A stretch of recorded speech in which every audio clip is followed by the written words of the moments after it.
Yo'ldoshi va bolalari bilan rohat farog'atda yashaydigan bir ayol xo'jayin bor edi. U balliq bo'lgandan beri bolalarini beqish uchun bir qancha bola boqquchi almashtirib bo'ldi. Bir kuni yo'ldoshining tunishlaridan bir dehqon oyda 300 junay ish haqqi badaliga kichikkina qizini ularning yoniga olib keldi. Dehqon peshiga ching esib olgan qizini ko'zi qiymagan holda yig'ilgan peti qoldirib ketdi. Chunki turmush uni qistigan edi. Qiz sahar uyg'onib ayol xo'jayiniga yordamlashib tamoq tayyorlaydi. Tamoqdan keyin xo'jayinning ikki bolasining somkalarini ko'tarib maktabga aparatdi. Qaytib kelib uylarni tozalaydi, eshik derazalarni, pollarni surtatdi. Ba'zida tun nisbigacha ana shundoq uyning hamma ishlarini qilatdi. Ammo qizdan biror xatolik sodir bo'lsa, yoki biror ishni unutib qolsa, yoki talab qilgan ishni vaqtida qilib bo'lolmasa, xo'jayindan ko'radigan kuni bor edi. Qattiq tayoq yetdi. Shundaqdimi bechora qiz yanala bardoshlik berdi. Xo'jayinlar uchun shu qadar omonatdorlik, chivarlik va sadoqat bilan ishlatdi. Ulug' Alloh mundaq deydi: Qiyomat kuni biz amallar tortiladigan kunda adolat tarozisini o'rnatamiz. Hech odamga qilch uvol qilinmaydi. Agar uning qichi chog'liq amali bo'lsa-mu, uni hozir qilamiz. Bandalarning amallaridan hisob olishga biz yetarlikmiz. Sura Anbiya 47-oyat. Bir kuni ayol xo'jayin qizning qo'lidan chin taxsilarning tushib ketayotganligini va yo'l mengishda bir oz qiynayotganligiga diqqat qilib qoldi. Doktor qizning ko'rish quvvatining eng tuvanchakka tushib qolganligini, ko'z oldidagi narsani ko'rolmas bo'lib, ko'zlari ama bo'lib qolg'ili oz qolganligini bildirdi.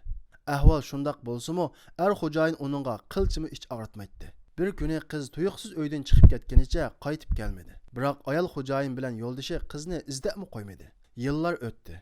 Xo'jayin xizmatdan dam olishga chiqdi. Huquq mansab yuz obro'yidan ayrildi.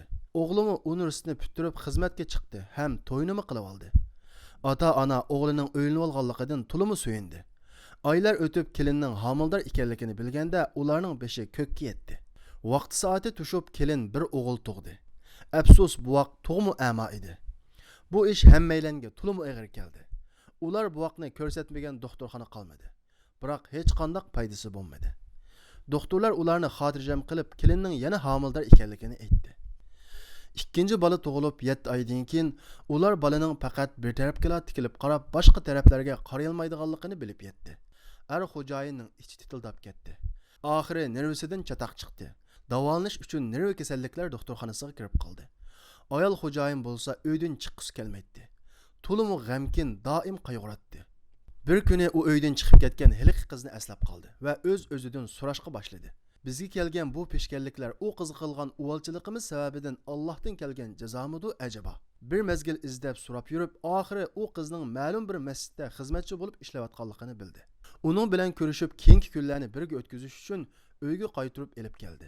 Mana endi ayol xo'jayin bu qiz va ikki ama nervisining holidan xabar oladigan bo'lib qolgan edi. Allohning uning gunohlarini mag'firat qilishi uning eng ulug' orzusi edi. U har doim shafqatsiz, bag'ri tosh kishilarga mundaq deydi: Haqiqatan Alloh hayotdir, o'lib qolmaydi. Shundoq bir kun keludiki, sizlar u kunda kuch-quvvatinglarga, cho'ngchiliginglarga ishinib qilgan zulm-zomborliqinglarga pushaymon qilasizlar. Ulug' Alloh mundaq deydi: Ey mu'minlar, Allohdan qo'rqinglar. Her odam ata, ya'ni qiyomat kuni uchun yaxshi amallardan nimalarni tayyorlaganligiga qarasin. Alloh haqiqatan qilayotgan hamma ishinglardan to'liq xabardordir.